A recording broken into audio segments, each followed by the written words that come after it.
할렐루야. 이 시간 우리 다 함께 믿음 시리즈 55번째 시간, 하나님께서 우리에게 주신 말씀 계속해서 나누겠습니다. 오늘 말씀은 로마서 10장 11절에서 15절까지 말씀입니다. 로마서 10장 11절에서 15절까지 말씀입니다. 이 하나님의 말씀 우리 함께 봉독합니다. 성경에 이르되 누구든지 그를 믿는 자는 부끄러움을 당하지 아니하리라 하니 유대인이나 헬라인이나 차별이 없음이라. 한 분이신 주께서 모든 사람의 주가 되사 그를 부르는 모든 사람에게 부요하시도다. 누구든지 주의 이름을 부르는 자는 구원을 받으리라. 그런즉 그들이 믿지 아니하는 일을 어찌 부르리요? 듣지도 못한 일을 어찌 믿으리요? 전파하는 자가 없이 어찌 들으리요? 보내심을 받지 아니하였으면 어찌 전파하리요? 기록된 바 아름답도다 좋은 소식을 전하는 자들의 발이여 함과 같으니라. 아멘. 할렐루야. 할렐루야. 오늘 말씀 11절은 이렇게 이야기하고 시작하고 있습니다. 성경이 이르되 누구든지 그를 믿는 자는 부끄러움을 당하지 아니하리라 하니 라고 말입니다. 이사야서 28장 16절에는 이 말씀을 인용한 것이에요. 여기에서는 주님의 말씀, 바로 그분을 통하여서 어떻게 된다고 하냐면 매우 당혹함과 급함과 성급함, 그러니까 이렇게 좀 급하지 않다라고 이야기를 했어요. 그런데 오늘 말씀에서는 부끄러움을 당하지 않다라고 이야기를 합니다. 부끄러움을 당하지 않는 이유, 성급하지 않는 이유, 흔들리지 않는 이유, 바로 편안함을 유지하는 이유, 바로 그 이유는 바로 그 믿음의 고백을 아버지 하나님께서 들어주시기 때문에 그렇습니다. 아버지여, 예수 그리스도 내가 그를 믿나이다, 나의 구주로 믿나이다 라고 하는 고백 말입니다. 이스라엘 시대에, 특히 로마 시대에 이 믿음의 고백을 하는 자는 부끄러움을 당하지 아니하리라 라고 하는 믿음의 배경은 어떤 이야기냐면 바로 공동체 안에서 공적인 믿음의 고백이 되어지는 거예요. 혼자서만 믿고 아무런 고백하지 않는 것이 아니라 이 믿음의 고백, 예수를 부르고 예수를 믿음으로 고백하게 되는 것은 바로 내 개인의 고백이기도 하지만 공동체의 고백이기도 해요. 그래서 누구 한 명 너 혼자 떨어져 나가가 아니라 우리 공동체 안에서 함께 이 예수 그리스도 이름의 공동체 안에 들어와 함께 나누고 함께 걸어가자. 바로 예수 그리스도의 몸된 교회가 되었음을 고백하는 거예요. 바로 예수 그리스도의 몸이 된 거죠. 머리가 예수 그리스도시요 우리의 몸이, 우리의 모든 바디는 각각 조인이 되어 한 몸을 이루는 것, 바로 이것이 공동체의 믿음의 고백이기도 하고 교회됨을 이야기합니다. 예수 그리스도의 몸이 되고 지체가 되어 바로 교회가 되면 절대 부끄러움을 당하지 않겠다는 거예요. 매우 중요한 표현입니다. 마태복음 10장 32절과 33절에서는 이런 고백을 예수님께서 하셨습니다. 누구든지 사람 앞에서 나를 시인하면 나도 하늘에 계신 내 아버지 앞에서 그를 시인할 것이요. 누구든지 사람 앞에서 나를 부인하면 나도 하늘에 계신 내 아버지 앞에서 그를 부인하리라. 바로 사람과 공회 앞에 예수 그리스도를 나의 구주입니다 라고 고백하면 그 고백이 아버지 하나님께서 들으신대요. 그런데 나는 예수 그리스도를 몰라요 라고 부인하면 바로 그 고백이 아버지 하나님 앞에 그대로 고백되어진다는 사실이죠. 예수님께서는 그래서 그리스도 예수를 고백할 것을 이야기해요. 부르는 것을 이야기해요. 누구든지 예수 그리스도 이름을 부르면 부끄러움을 당하지 않게 되는 겁니다. 바로 예수 그리스도께서 바로 그 믿음의 고백을 들으시고 아버지 하나님께서 그 믿음의 고백 위에 인쳐주시고 확인하여 주시기 때문에 그래요. 여러분, 우리가 예수 그리스도를 믿는 이 사실 여러분 고백하시길 바라요. 고백하세요. 저희 어머니 세대에 많은 이런 고백을 들어보셨을 거예요. 어려운 일이나 갑작스럽게 두려운 일이나 아니면 깜짝 놀랄 일이 있으면 아버지 이렇게 말이에요. 예수 그리스도 나의 아버지 하나님, 바로 이 아버지 하나님을 고백할 수 있도록 하는 것이 바로 우리 안에 내주하시는 성령이세요. 성령을 통하지 않고서는 예수를 나의 구주로 고백할 수가 없거든요. 바로 예수를 구주로 고백하는 이 고백들이 아버지 하나님께서 들으신다는 거예요. 예수께서 들으신다는 거예요. 예수를 고백하고 부르짖으면 바로 하나님께서 들으시기에 우리는 당혹하거나 흔들리거나 염려하지 않은 바로 예수 그리스도의 몸된 교회가 될 수 있습니다. 잠언 3장 6절 말씀에 너는 범사의 그를 인정하라. 그리하면 내 길을 지도하시리라. 범사의 그를 인정하면 그를 지도해요. 주님을 나의 구주로 사람 앞에서 시인하면 나도 그를 인정해요. 그러니 예수 그리스도를 사람이 있으나 없으나 범사의 모든 순간 그를 인정하면 그분께서 지도하실 것이기 때문에 두려워하지 않고 염려하지 않고 다급해하지 않고 우리는 그리스도 예수 안에서 참 평안을 누릴 수 있게 되는 거예요. 부끄러움을 당하지 않게 되는 겁니다. 창조주 하나님이 우리를 인정하시면, 창조주 하나님께서 우리를 아들이다, 내 사랑하는 아들이다, 내 사랑하는 자녀라 인정하면 우리 모든 문제는 해결되는 겁니다. 세상에서는 많고 적고 높고 낮음을 이야기해요. 왜냐하면 눈에 보이는 것이거든요. 이 물질 세계 안에서 한정된 재원 안에서 그것을 누가 많이 가졌냐 적게 가졌냐를 이야기해요. 그리고 억울한 일 당하고 슬픈 일 당하고 근심하고 걱정해요. 시간과 공간과 원과 한에 사로잡힌 채 물질과 시간과 공간 안에서 염려하고 두려워요. 왜요? 눈앞에 보이는 것 그것이 다인 양 생각하니까. 그런데 우리는 범사에 하나님 아버지 그를 인정하면, 예수 그리스도를 나의 구주라 고백하면 그분께서 들으시고 우리를 자녀 삼아 주신다는 것. 누구든지 오늘 말씀에 13절 말씀에 누구든지 주의 이름을 부르는 자는 구원을 받으리라. 할렐루야. 주의 이름을 부르는 자는, 범사의 그를 인정하는 자는, 예수 그리스도를 나의 구주라 만인들 앞에 고백하는 자는 하나님께서 그것을 아시고 구원에 이르게 하신다는 거예요. 이 구원은 죽음에 가는 천국을 이야기하는 것이 아닙니다. 살아있으며 지금 우리 안에서 역사하시는 그리스도 예수께서 내 안에 충만하게 내주하시는 바로 그것, 주님께서 인정하시고 창조주 하나님께서 우리를 인정하시면 되는 거예요. 높냐 낮냐 많냐 적냐가 문제가 아닙니다. 아버지 하나님께서 나를 사랑하시는 그 자녀로 인지심을 해주셨다는 사실만으로 우리는 게임 끝이에요. 다른 사실은 모르겠어요.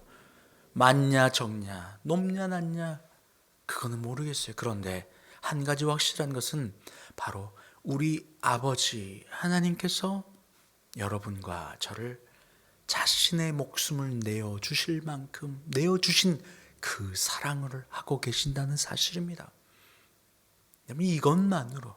이것만으로도 우리에게 얼마나 큰 힘이 되고 얼마나 흔들리지 않는 건지 몰라요. 부끄러움을 당하지 않아요. 혼돈하거나 염려하거나 근심하지 않을 수 있어요. 구원입니다. 할렐루야. 그런데 문제가 있어요. 뭐가 문제가 있냐면 14절 말씀에 그런즉 그들이 믿지 아니하는 일을 어찌 부르리요? 듣지도 못한 일을 어찌 믿으리요? 전파하는 자가 없이 어찌 들으리요? 알지 못하는데, 그들이 믿지 않는데 어찌 부른단 말이에요. 그들이 믿지 않는데 예수를 나의 구주로 어떻게 고백한단 말입니까?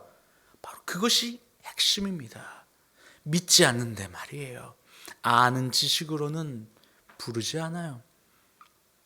제가 안식년 동안 뉴질랜드에서 6개월을 지내면서 좋기도 하고 또 한편으로는 뉴질랜드 사람들 그들을 보면서 안타까운 마음이 들기도 했어요. 여러분, 살기 좋고요. 육체적으로, 환경적으로 너무 아름다워요. 그래서 살기 좋고 먹기 좋고 지내기 좋고 환경이 너무 좋아서 주일에 다들 예배를 가지 않아요. 다들 교회에 나가 기도하지 않아요. 기도하고 찾고 찾는 이들은 주로 이민자들, 어려움이 많은 자들, 청년들, 젊은이들, 바로 그 어려움과 염려가 있기 때문에 환경 가운데서 그리스도 예수를 부르고 찾는 그러한 일들이 있는 거예요. 그런데 이미 많은 걸 가졌어요.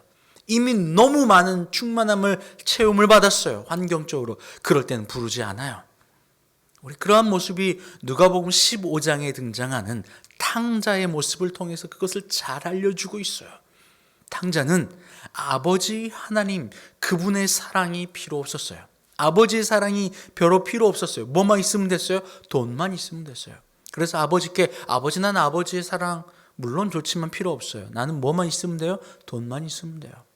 그래서 돈만 주세요. 아버지도 필요 없어요. 형제도 필요 없어요. 돈만 있으면 나는 나를 채울 수 있어요 라고 하며 돈을 가지고 내 육신의 욕망과 정욕을 따라 세상으로 나아가 버리죠. 하나님을 찾을 필요도 없어요. 아버님의 필요도 없어요. 왜요? 내가 다 채워진 것 같거든요. 환경을 보니까 너무 좋거든요. 돈 쓸만 나거든요. 물질이 채워지니 육신을 따라 끌려가 무엇이 선인지, 무엇이 아버지의 뜻인지, 무엇이 세상의 욕망이 원하는 것인지를 깨닫지도 못한 채 그냥 딸려가요. 물질만 가지고 말이에요. 찾지 않아요. 아버지 찾지 않아요. 그런데 그 탕자에게도 때가 있더라는 거예요. 때가 있어요. 어느 때입니까? 세상에 나아갔는데 이리 치이고 저리 치이고 가지고 있는 물질 다 쓰고 사람에게 채움을 받지 못하는 상황이 왔어요. 심지어 먹을 것이 없어서 돼지 먹는 쥐염열매를 가지고 쥐염열매도 먹을 게 없으니까 어떻게 할까요? 돼지가 먹는 쥐염열매를 같이 먹기 위해서 돼지와 싸우고 있죠. 누가복음 15장 11절 이하에 이 탕자의 이야기가 잘 나와 있는데 16절 말씀은 이렇게 이야기합니다. 그가 돼지 먹는 쥐염열매로 배를 채우고자 하되 주는 자가 없느니라.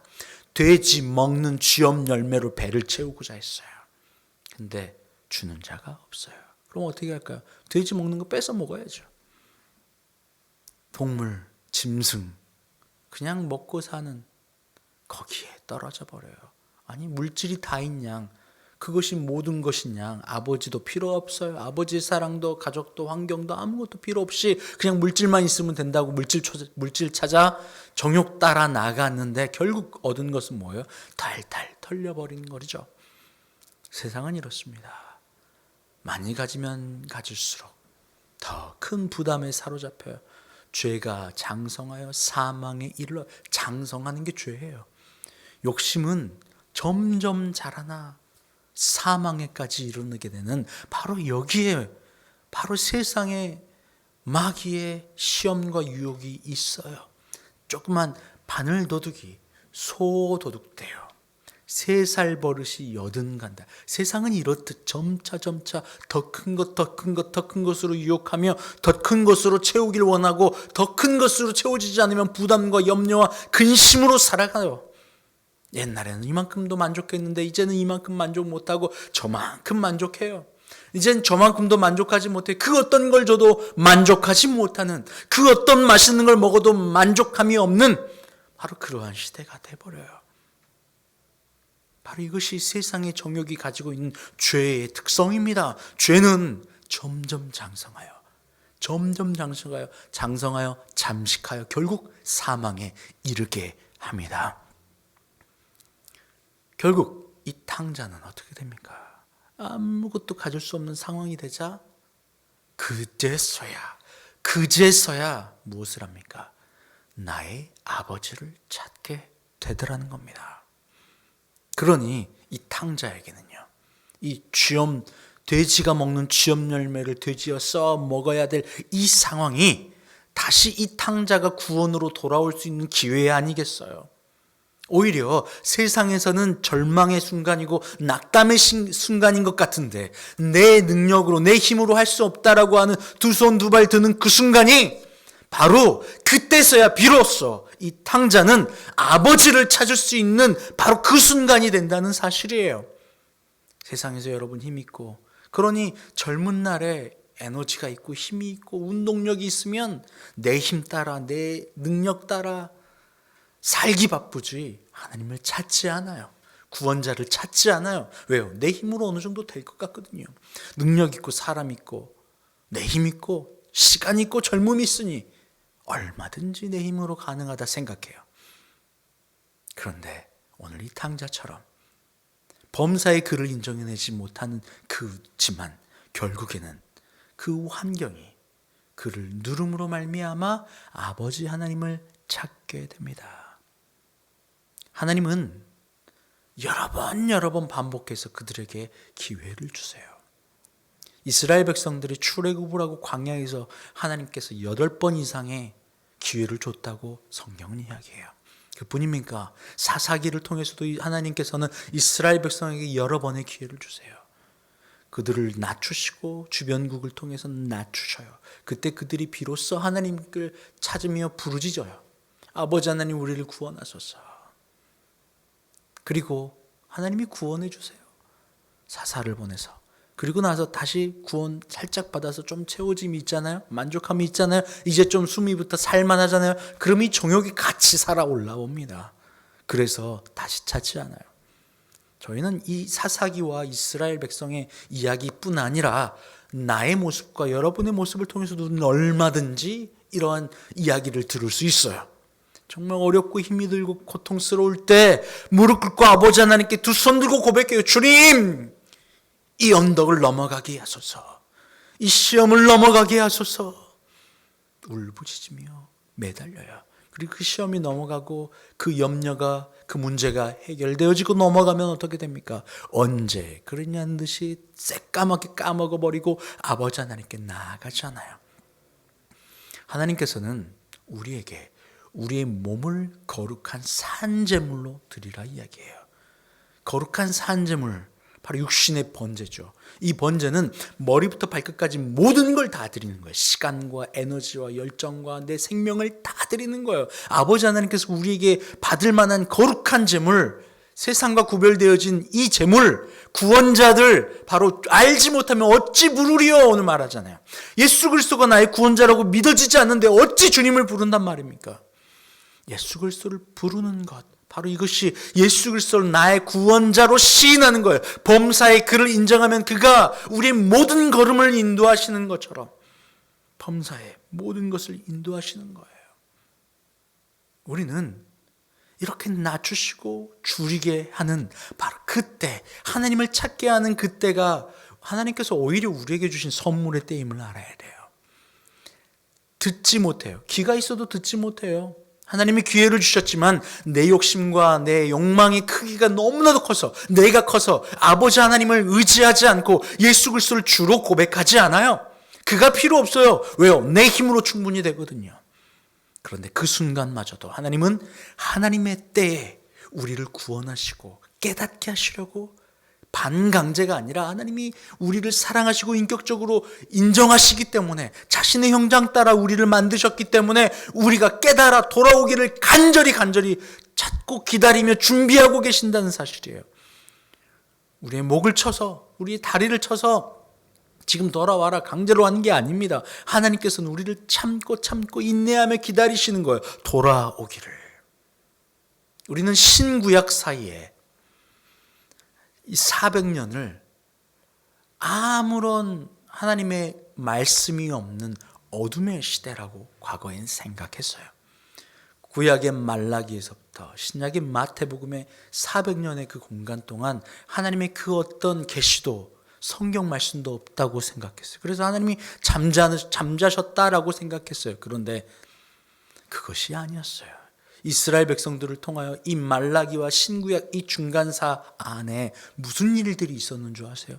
바로 그리스의 알렉산더 대왕, 헬라의 알렉산더 대왕을 통해서 아시아와 이 아프리카까지 정복하게 했어요. 이집트. 그리고 저쪽으로는 인도 직전까지. 모든 걸 다 세계를 점령한 왕이 알렉산더죠. 그때 이스라엘도 통치를 당해요. 그런데 알렉산더 대왕이 빨리 죽었죠. 그리고 나서 그의 장군들이 각각 나라를 나누어 갖게 됩니다. 각각의 왕조가 세워져요. 그들이 각각의 왕이 됩니다. 그때의 이스라엘도 하나의 왕조로 구분되어 팔레스타인 지역도 통치가 되어집니다. 그 시대가 조금 지나고 나서 로마가 다시 전 세계를 지배하고 정복할 때가 일어나요. 이 팔레스타인 지역이 왕도 바뀌고 전쟁도 휩쓸리고 이 팔레스타인 지역, 이스라엘 지역이 어떤 군사적 요충지의 역할을 가지고 있냐면 아시아에서 유럽으로 갈 때 이 팔레스타인 지역을 통과해서 가게 됩니다.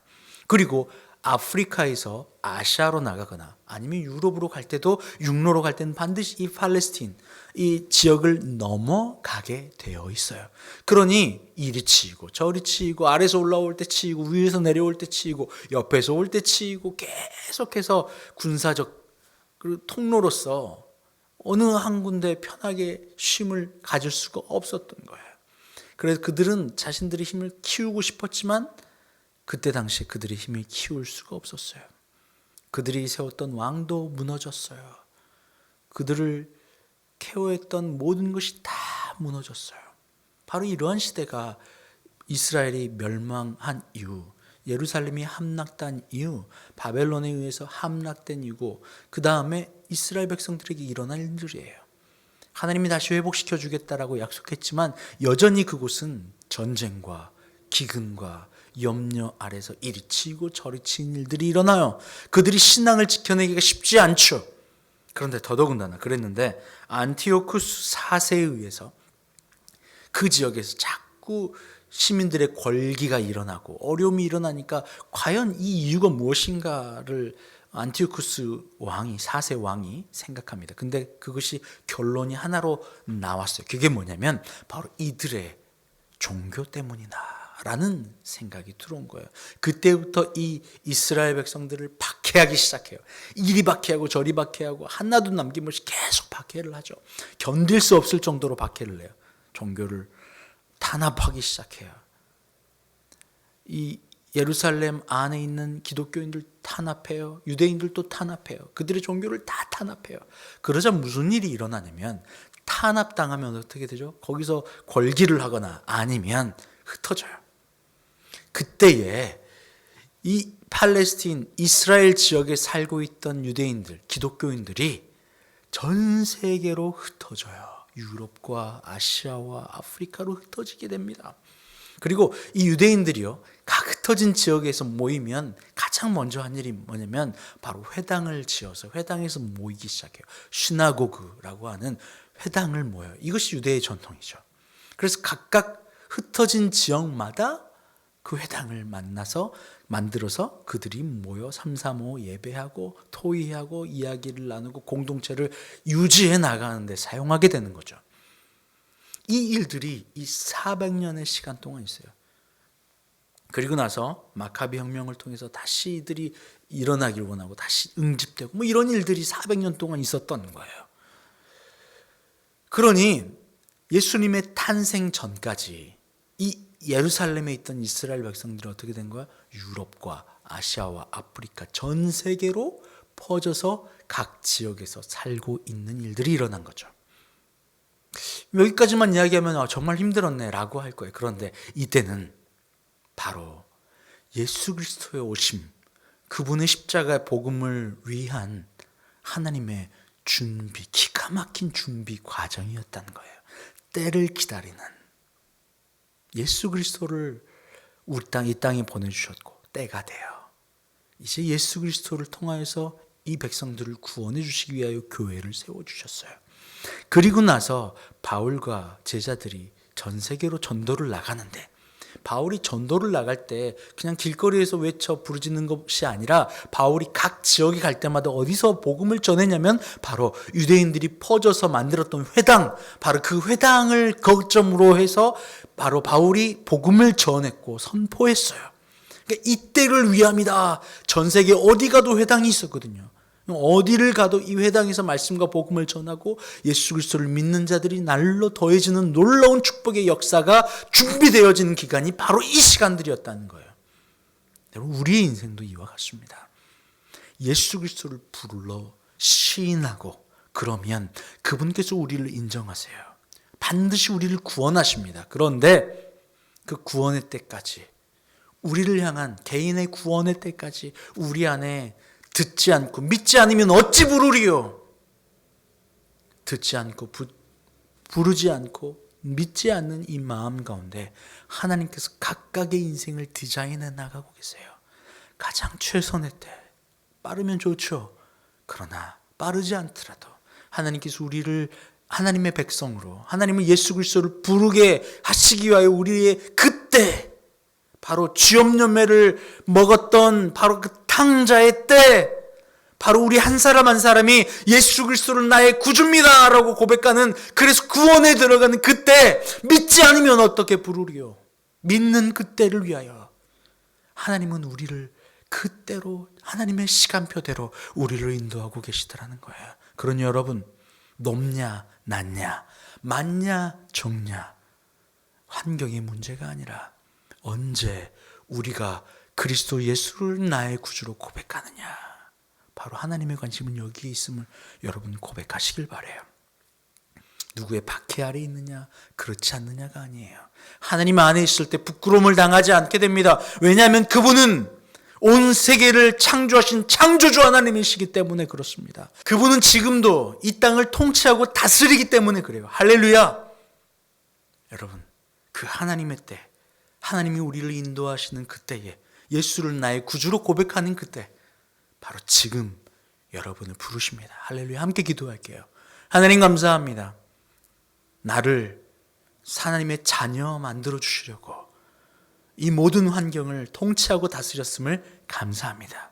지금 이 순간 이 말씀을 듣고 주님 앞에 주님을 나의 구주로 고백하며 나아갑니다.